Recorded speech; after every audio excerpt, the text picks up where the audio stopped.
I am an associated member of T3 Trading Group, which is an SEC registered broker dealer and member of FINRA SIPC. All of my trades are placed through T3 Trading Group. You should carefully consider whether trading is suitable for you in light of your own financial condition.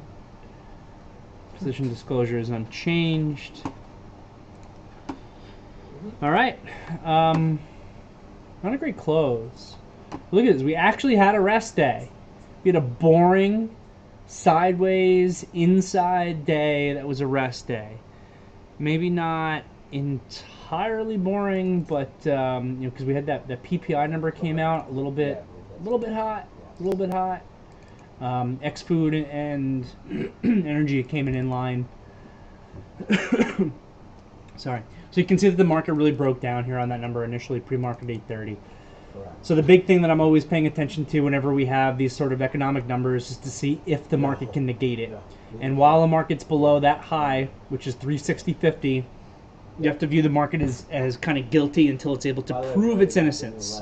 And it proves its innocence by getting above 360.50. We also know that this 360 in general has kind of just been a really important kind of pivot area for this market, important inflection point. You can see intraday today we failed at 360 a couple of times. So we broke down pretty hard on that PPI. I was nervous. I was nervous coming into today. I was nervous that this could be, a downside follow-through day. You can see we had that pre-market wedge. The pre-market wedge broke to the downside. And, we kind of held that same support, this 356 area that we were talking about from yesterday. And at the end of the day here, we've got this tight little inside day going into our CPI. Qs, cute little nice inside day. IWM, a little bit more volatility, a little bit of a bigger range, closed okay. The IWM was very weak early today, which was another thing that had me very concerned. So, see the market break, obviously we're trending down on pretty much every time frame. Market's breaking down on PPI, and I'm seeing the IWM lead us lower off the open. This had me just very, very concerned initially. IWM was very weak, but then it, pivoted, held yesterday's low, pivoted, and actually was showing some degree of strength into the close. SPYs closed on lows. Qs didn't close on lows, but they weakened here a little bit in the afternoon. And then the IWM flipped and was relatively weak, and then kind of was showing a little bit of relative strength. I don't want to overanalyze the chart today. We had an inside day, and this all comes down to, hey Judy, this all comes down to the CPI tomorrow. Pat's note. Let me see if I can pull up Pat's note. Pat's note had one scary thing in there from, I think it was JP Morgan. Let me see if I can find it. JP Morgan says too hot CPI would put stocks at risk of a 5% tumble. Oof. Anything above the prior reading of 8.3%. I'm not sure right now what the expectation is for tomorrow. It's usually part of my morning research just to kind of narrow down those exact numbers. So I'm not sure what's expected, but this is saying anything above the prior reading of 8.3% could destroy the stock market. And it just goes back to what we were talking about yesterday. This is going to be a really interesting CPI.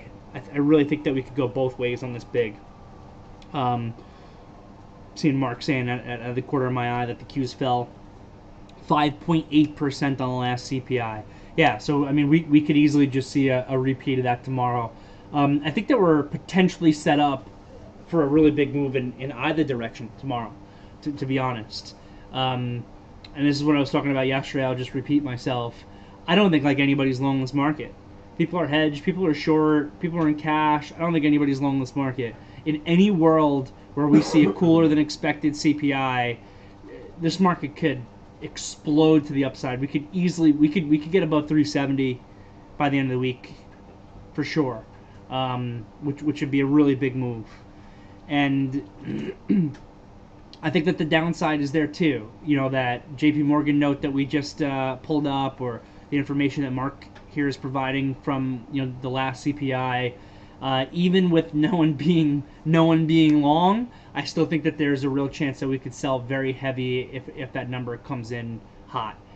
Because there would be no buyers, so it wouldn't take a lot of selling to just really destroy this market all the way back down. And we'll see. Probably the bigger question mark would be on an inline number. How does the market react on an inline number? I would be inclined to think we would move. Mark says down. I would be inclined to think that we actually move up on an inline number.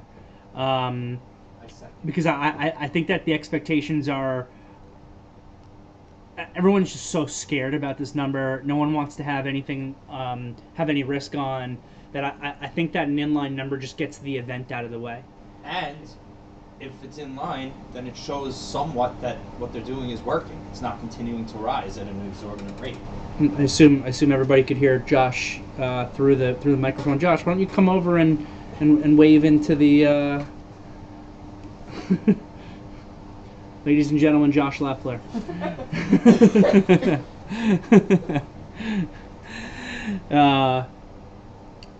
Yeah, so I would think up on an inline number, but we'll see. It's like I like to talk about. Even if you knew what the number was going to be, you still wouldn't necessarily know. You still wouldn't necessarily know how the market's gonna react on it. So that's kind of the big wait and see. As far as today's price action goes, I did a better job following my game plan today than I did yesterday for Off the Open. So pat myself on the back for that. The game plan for me was, if we can get above the PPI number where we were starting at, that 360.50, then I could potentially look to buy relatively strong stocks. And there were some decently relatively strong stocks off the open, and they fought the market a little bit. And there were even actually some okay trades in some of those relatively strong stocks, but you had no business being heavy in them, I don't think. I remember calling out Netflix off the open versus the opening low. It was one of the first I saw to go green. It was getting hit with bullish option flow. So that was an okay trade. Gave a great initial rip, a pullback that'd be deeper than you wanted to, and then was able to actually close pretty well. So that was kind of one. Google, this relative strength off the opening Google got me very excited. I know a few of us were involved in this potential flag continuation trade on this inside and up that led to a shooting star and kind of complete failure. But Google started out great, never broke the opening low, but turned into nothing. So I think that Netflix was a really good one. Airbnb was on my radar again today. This Airbnb was certainly tricky with how it traded, but just another one that showed really good relative strength compared to what the market was. It's got above that 110 to 111 that I've been looking at for the last couple of days. It's been a real struggle for this stock. I think that Airbnb technically here is looking really good. It does need to clear this kind of next level of resistance around this like 113 to 114 area, but this one's setting up really well. So there were a couple little trades out there. Some other names that were maybe in play, like Pepsi. I know people were looking at it a little bit today. So there was a couple okay trades out there today, but I really don't think that there was any reason to push it. We were never able to recapture SPY 360. The short trade, you could have been looking for shorts out there for sure, but the short was tricky also. Maybe you could have tried to short off that 360 when the pivot was coming in, and we kept having those failures there, whether it was off of this candle or off of this candle. But pretty quickly today, I would say by 10:15 a.m., it started to feel like we might actually have a range day today. And then, believe it or not, we stayed in that range all day. We didn't get any scary comments coming out of the Bank of England or out anywhere really. There wasn't. I didn't really see many Russia headlines coming across the lines today. So it actually turned into a relatively quiet sideways day, and that kind of feels good. Though I still do have that little nervous, little stress feeling that we're all familiar with going into the CPI tomorrow. And that should be really exciting. So that's really all I got. I know that was pretty short compared to usual, but it was a slow, boring day today. So I really don't have anything else for you guys. If you have questions, of course, very happy to answer them. If anybody has any questions, usually a day like today is a good day to talk about, big picture type things. If anybody has any questions on risk management or game planning or market psychology or anything like that. On a day where we have much less to talk about with the market, sometimes those are good questions. Otherwise, we got nothing to talk about, and we can go home early. Or you guys should still do a lot more work with your journaling and everything, of course, like we always talk about. But any questions at all? Judy traded some CVNA as well. It looks like this thing was moving. Some of those growth stocks are actually okay today. Roblox closed really well. Airbnb I brought up already. So there were some select names out there for sure that you could have focused on today to make a couple bucks for yourself, even as the market overall was in play. From SM, is today's PPI considered to be hot? The market did not dump. It did at 8:30 a little bit, but it wasn't massive. You think a different reaction tomorrow on the CPI? So what we have seen pretty consistently is we've seen reactions on the PPI, but the CPI has been the really big number. The CPI has been the really big, heavily market moving number. So I am expecting a big reaction on CPI tomorrow, unless maybe it's in line. Maybe we get a little bit more of a muted reaction. Even then, we're going to get a lot of volatility. So I am expecting a big move tomorrow. PPI was a little bit hot, but again, kind of ex-food and energy was in line. So the market didn't react well to it. Like I was just showing, we sold off a little bit at 8:30 when the number came out, but there was no intraday follow-through, which was what I was really nervous about. When that number came out, I thought that would just be an excuse for people just to be able to dump further in front of the CPI, and it didn't really end up happening that way. It just kind of turned into this sideways type of day. From Narek, is it smarter to take profits as soon as possible in this market, or stick to the general game plan and let winners run? I am still sticking with the general game plan and letting winners run. This market environment has been interesting because on the one hand, it's like in some ways easier than ever to get stopped out, or it's easier than ever to have a trade that's working for you come all the way back down and then fail and kind of stop you out. But the flip side of it, that volatility, is that it's making some of the moves so big when we get continued direction that it's led to huge profitability for me. And I just keep pointing it to the March run, this massive run in a very short period of time here, where we went from 419 to 462, basically straight up over the course of like 10-15 days or whatever it was. And the second run here was the mid-July to mid-August run, which was also just massive, 171 to 431. I only need that to come in every once in a while and be able to really capture that kind of move to make big P&L on positions where I'm kind of being greedy and letting those winners run. And again, by doing that, that's really been honestly what has kind of saved or made my year, depending on how you want to look at it. So I'm still kind of in that game plan, but I'm also always recognizing if a trade is counter trend, and if a trade is counter trend, I am naturally, as part of my game plan, not as greedy. I'm booking profit more, I'm booking profit faster, and it's only really on that last 10 to 25% of my position that I'm really holding to see if I can get a much bigger move. So I'm happy to be break even on trade after trade, and honestly day after day, doing that. If I can make a little bit of money for myself, eke out a little bit of a living for myself, and so some of these environments when I'm not getting follow through, and then just get massive follow through, a few times over the course of the year. That's all is really potentially needed to make your year. So that's what I'm still looking for. And this event tomorrow could be a catalyst that leads to a massive move in either direction. So that's still my thought process. From Sharir, if we do have slightly better numbers, what stocks are in your focus for tomorrow? I'm going to be heavily focused on the market and anything that's correlated to the market. I'm going to be looking at FANG names. I will be looking at growth stocks. If the number comes in light and there's any inkling of a slowdown on Fed increases, or the market starts to price that in at all, that's when we're usually seeing massive moves in the growth stocks. They're some of the most heavily shorted names. People need to cover them into that sort of pivot. And then, your ones that are going to be moving with the market. Google has been a very consistent focus for me recently. Apple's been a consistent focus for me, all summer. So I'm going to be, looking at probably a combination of growth stocks and market-related FANG-type stocks if that number is, really coming in better than expected. From Derrick, around 12:05, the market failed to make a new high. Is that when we tested that 360 again? Yep, right here. So we tested that 360 again. Got smacked down.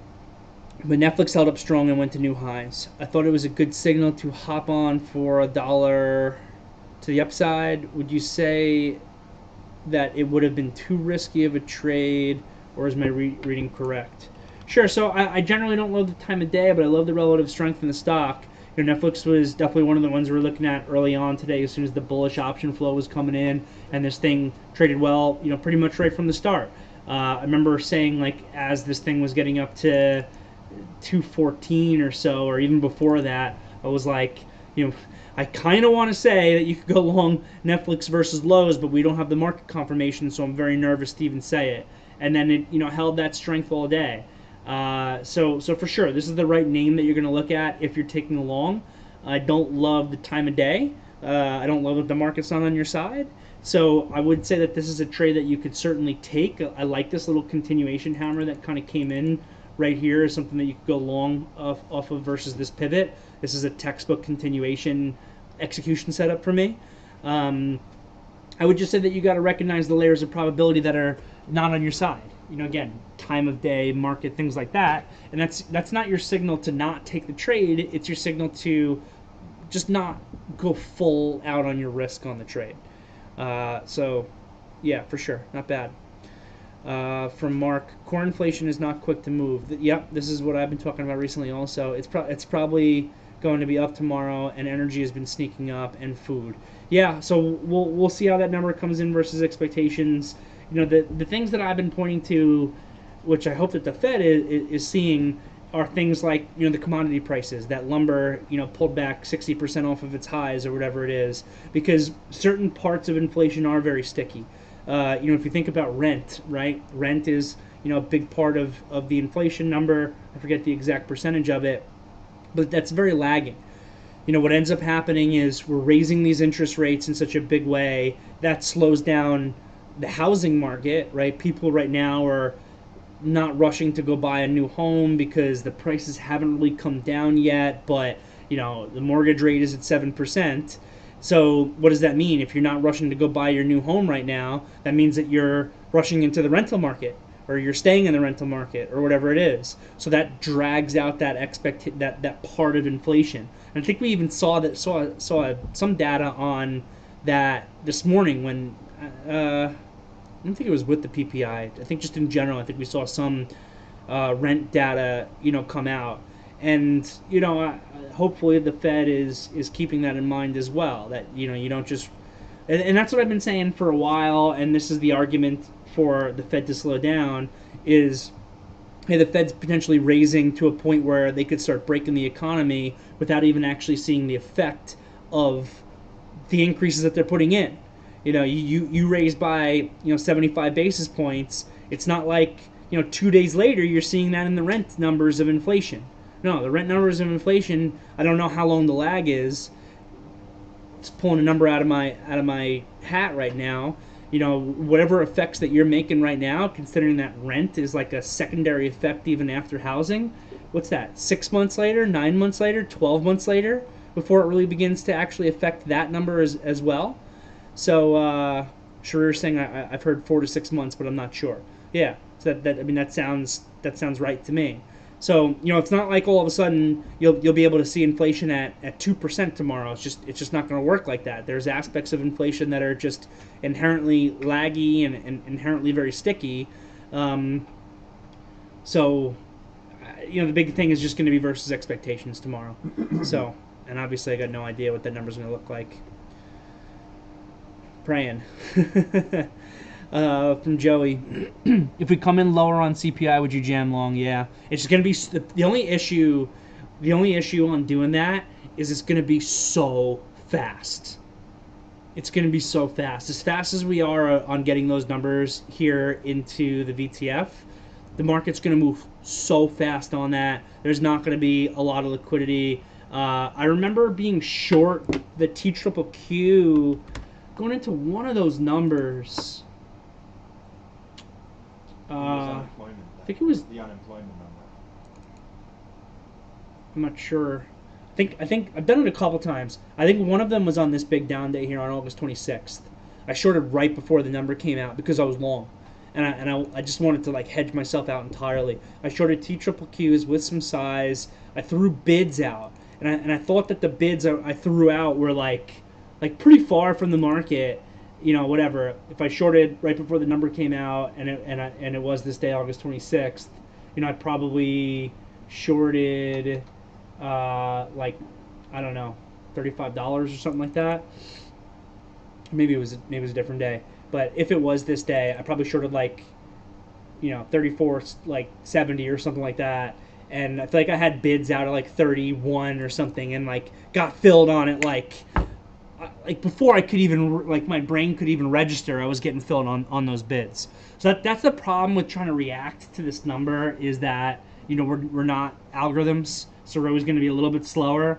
Now, if the number does come in very hot or very cold, that the move might go for so long that you'll still have other opportunities to be able to kind of, you know, whack the market. But just be careful on the reaction trading, because we tend to not be fast enough. Sometimes, actually, we're so slow compared to the robots that the easier trade becomes the opposite side of the trade. Or my really preferred trade is that next setup, right? So no matter how hard we rip up or down tomorrow, there's always at some point eventually a reaction back in the other direction. That reaction back in the other direction is usually where the setup comes in. So you get that reaction back in the other direction. It creates some sort of pivot high, or a pivot high with an inside bar, or, you know, some sort of upside tail that comes in, and then you're able to then come in for the further continuation by, you know, shorting there, or the opposite, if how that actually plays out. So that's more of what I'd be looking for. It's going to be very hard just to see the number come in and just jam yourself in one direction or the other. Let's see here. TSM also has earnings tomorrow morning. Yep, it's going to be a volatile one. Mark D saying 40%ish for housing. $6 Qs on 9/13 pre-market move, and almost $10 after the open. That was the 13th. I think I was gone at that point, right? Remember, I think I was trading the open that day. I think I traded the open this day on the 13th, and I was on my vacation. Yeah, I definitely was. So I was in Barcelona working for this bounce, and then I started traveling when this was coming in, and I was annoying my wife because I was like, I got to get to the Airbnb and get logged in by the time the CPI number comes out. Forget our vacation. Cool. What else, guys? Anything else? Anybody have anything they want to chat about? Got any questions about anything at all? I had no problem doing an early one today. Derrick has one more question. What does Josh's crystal ball say? We will be up tomorrow. You heard him. Regardless of the number. No matter what, we're up tomorrow. I wish.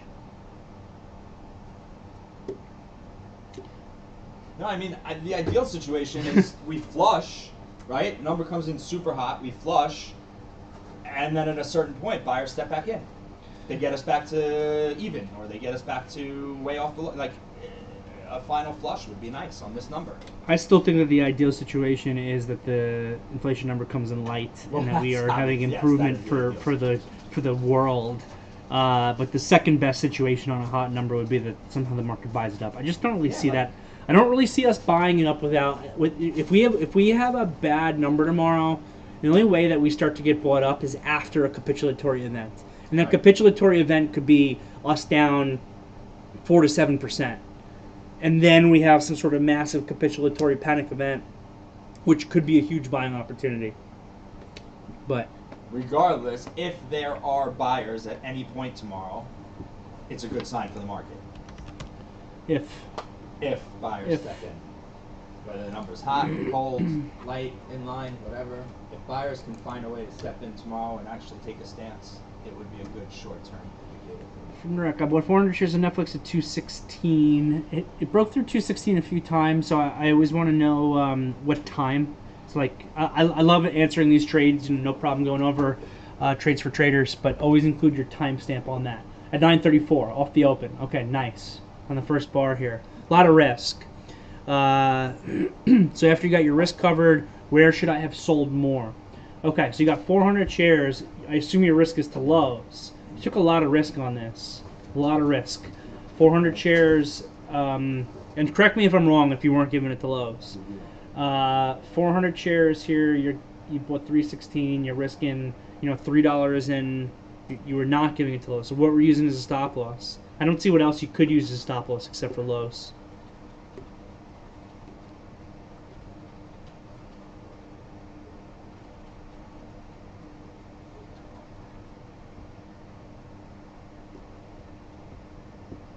You need to know what your stop is in order to be able to analyze it a little bit better.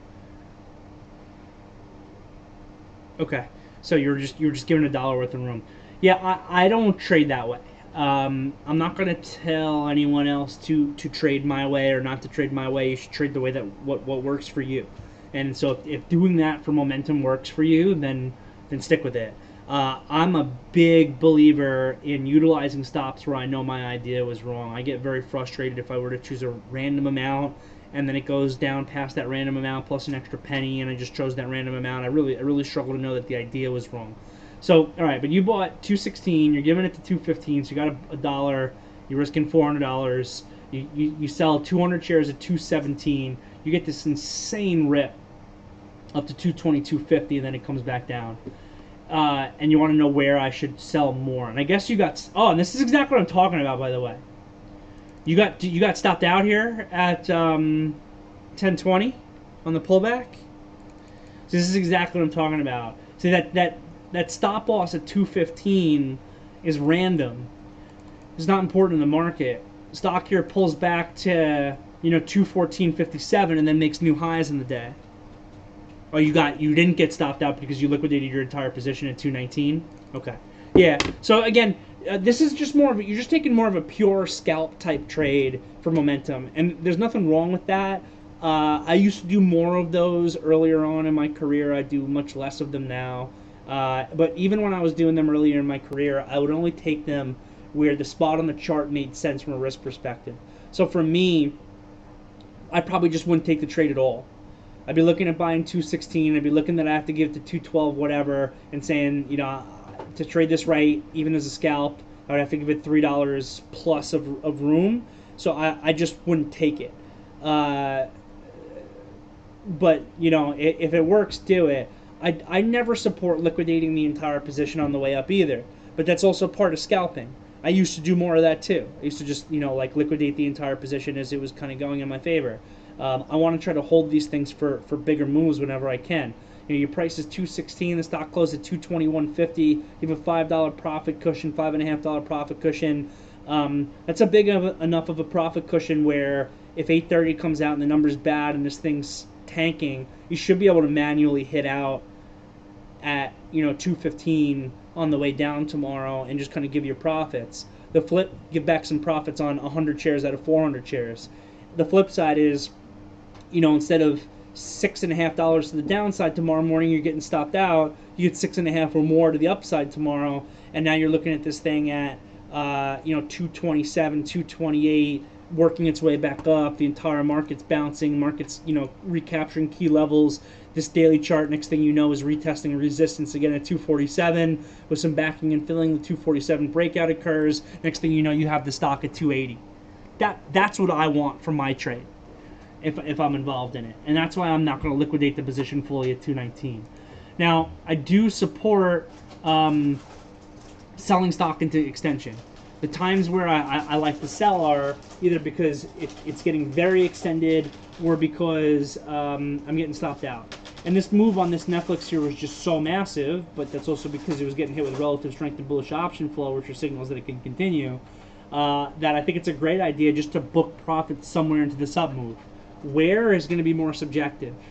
I don't have rules, and maybe I should have a rule. Maybe I should create a rule on a certain degree of extension versus the ADMA on the time frame that I'm looking at, as you know, and it should be based on a percentage amount, and just keep it the same across the board, and then be able to do the mental math where, you know, we're whatever percent extended from the ADMA on my time frame, and my rule says that I should be booking X percentage more of my position and then looking to rebuy at a lower price just because that extension is extreme, and I should be able to get back in at a lower price, which is a lot of what I do, though I've never done it in a mathematical scientific matter, I guess, just based off of a percent of extension. Like, you know, I've never created a rule that I'm describing that you could create, and maybe I should.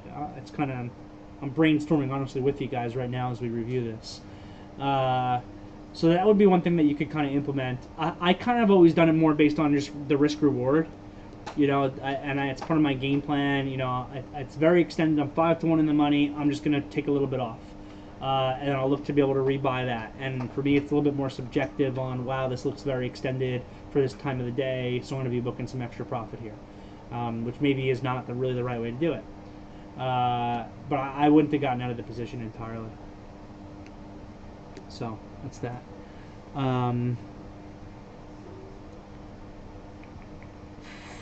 No problem. Mark, following up on it. This example, how much percentage-wise of your position would you have taken off? So if I had 400 shares like he did and I sold 200, I would have sold another 100 somewhere here on the way up, and I would have held 100. And I would look to reload that on the pullback. Not necessarily at the low. I don't know it's going to be the low. You know, if I sold it, if it was my position, I'm assuming, without having a preset game plan on this because it wasn't my trade, I'm assuming I would have sold stock around 220. I probably would have rebought that. I probably would have rebought that honestly around 218 and kept that $2 difference, and then endured this further pullback on that 100 shares.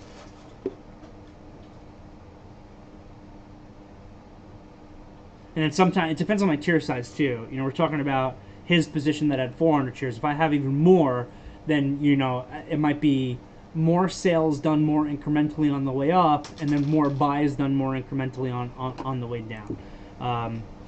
That is here. You can see I did an Airbnb today. This is what I'm talking about, where I had more size. So, you know, bought Airbnb, selling,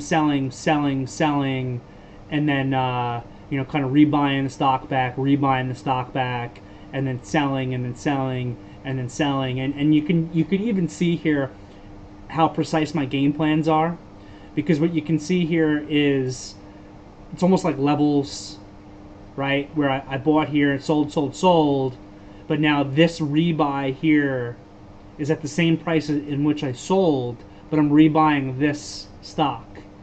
And then this rebuy here is at the same price in which I earlier sold, but I'm you know, rebuying the same stock. So I'm keeping this difference and I'm keeping this difference.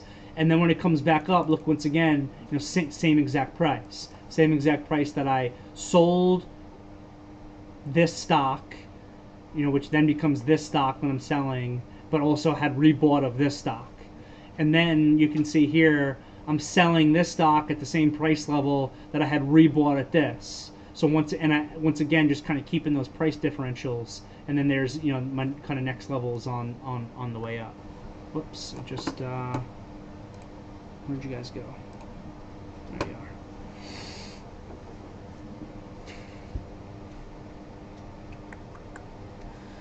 What I like doing is keeping that last 100, and then on the pivot low, reloading another 200. Yeah, sure. If that's what you sold, just make sure that when you're, you know, there's a difference between what I call an add and an add back. Thanks, Sharir. There's a difference between what I call an add and an add back. adding is taking on additional risk. Nowhere with what I am doing am I adding additional risk. I'm taking back stock that I already sold at higher prices. I'm taking back risk, but I'm pocketing the difference on those price points on the actual trade.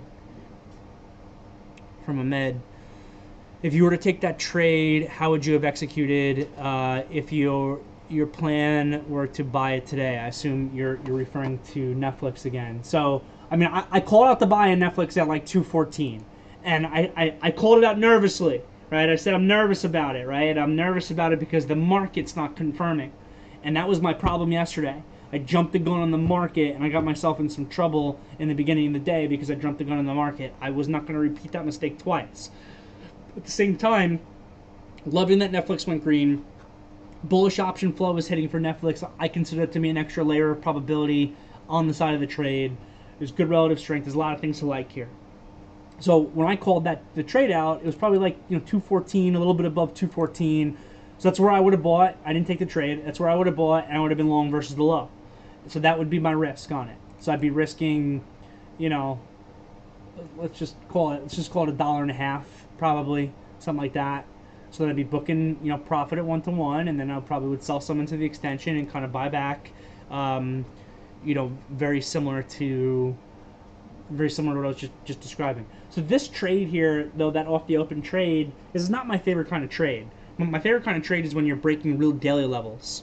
This is not like a daily level break type trade, though it is a big support level on the daily chart, right? That it kind of broke and came back through. So that's also notable. That the bullish option flow is coming. It broke through that 214 support. It's trading back through 214. So that actually is a daily level. I'll take that back. I didn't remember that at the time. That would have actually made me like this trade significantly more. Because then I got the daily chart set up is on my side. The bullish option flow is on my side. The relative strength is on my side. And then it's not as the market. That's enough. That's enough where you can be involved in it. And I prefer to really be buying those daily levels. So with that said, now I just reminded myself of the daily chart. 214, like as an entry on the way back up, is like an ideal execution here. Maybe a little bit above that. That's how I prefer to execute, and that can give you more precise executions. Is recognizing 214, that's my level based on the daily chart. That needs to be my precise execution. Without that daily chart that I just described, your entry execution is not going to be as precise. You're taking this trade based off of the relative strength, the bullish option flow, the fact that it went green, you're going long off of lows. The entry execution is not going to be this precise level that I want to be entering at in the same way, which inherently makes me like the trade less. But I've got these other things on my side, so I'm going to put on not max risk. I'm putting on some little bit of risk on this trade, and kind of seeing what it can do. So that's that. Yeah, stop loss low of the day. From Tate, besides the chart giving you the idea of where to stop out, you would use moving averages for stops as you would use profit taking, another layer of probability for the exit. I do not use moving averages for stops ever. Moving averages are little squiggly lines. They're mathematical averages composed of the last however many bars. I do not think that moving averages are support or resistance. I don't think that they are appropriate spots to put a stop loss in ever. I want pivot points, ignition bars, and important candles that are actually important in the market to be where my stop losses are. Moving averages are tools. They're tools that tell me equilibrium. They're tools that tell me where I want to maybe consider rebuying the Netflix that I sold at a higher price. They're tools that tell me, hey, this is an area where I should look for the stock to pivot back up for trend continuation and look for a trend continuation trade. They're never stops. Did I keep some Airbnb overnight? I did. 30% is what it looks like. Something like that.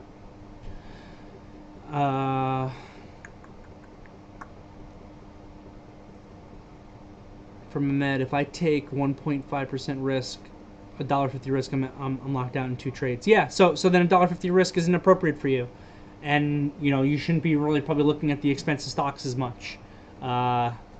So, or maybe once in a while it is. You love the trade. You go for it anyway. But you should be a little bit more cautious. You shouldn't be violating your personal risk metrics. From Rich, back to Airbnb executions. Where was the stop for your rebuys?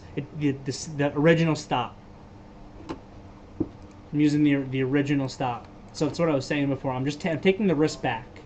So whatever my opening risk is versus this low on the trade, what did I buy? Like 107, and low is 106.11. So you got 90 cents risk on the trade. Let's just call it $1 worth of risk. So every 100 shares I'm taking is just going to be $100 worth of risk. I'm keeping the stop at this stock. Stock, the 1-to-1 stock, I don't reload. 1-to-1 stock, I don't reload. 1-to-1 stock is about covering risk. The add stock, or the additional stock, the extra sales, that's stuff that I consider buying back and just keeping the difference. So let's say that this trade fails now and goes down and stops me out. This is a failed trade. I will make money in it. I will still have 50% of my position. Assuming that I sold 50% of my position here, and I sold extra, but I rebuy all the extra, 100%. So I'm back to the full 50% of my position. If I get stopped out, I'm getting stopped out of half of my position when all I really did was take the 1-to-1 kick. So for most people, that's a 0. It's a donut. For me, it's not a 0. It's not a donut. I'm keeping the difference on these executions. So this stock right here, I sell at about 109, and I rebuy back at about 108. For every 100 shares, that's $100, right? This stock right here, I'm selling at about 110. I'm buying it back about 109. For every 100 shares, that's $100. So let's just assume that this is 100 shares and this is 100 shares. So now, for some people, whatever, they sell 50% at 1-to-1, trade goes up, trade fails, they get stopped out, they make nothing, they get stopped out of 50% of their position. For me, I'm also getting stopped out of 50% of my position, but assuming that this is just 100 shares and 100 shares, I'm making $200 on the trade. And on top of that, I still have that stock for continue. If the trade actually works, it means I'm going to make even more money. So that's kind of the game plan thought process there. From Sharir, I know it sounds like I'm chasing, but sometimes if a stock has gotten away from me and I still get involved, but less size to match the amount of dollar risk I would have had originally risked, with the stop being the low of the day, then I let it ride and take profit accordingly. You got to be very careful about that, Sharir, because what's going to end up happening, and basically you're just saying, hey, I had a great idea, my idea's going, I missed my execution, I'm getting in, so you got crappy execution. Right? And the problem with crappy execution is that you're going to end up losing money on trades that you wouldn't lose money in otherwise. I'm not saying to never do it. I do it once in a while. I'm saying you got to just be very careful. You got to be very careful because you very easily, by having that worst price, if you execute like that and I execute well and this trade fails, I could be break even or making money and you're taking a straight loser. And you want to maximize your P&L. Maximizing your P&L involves having good execution. So I'm not going to say don't do it, but you really want to try to get your prices.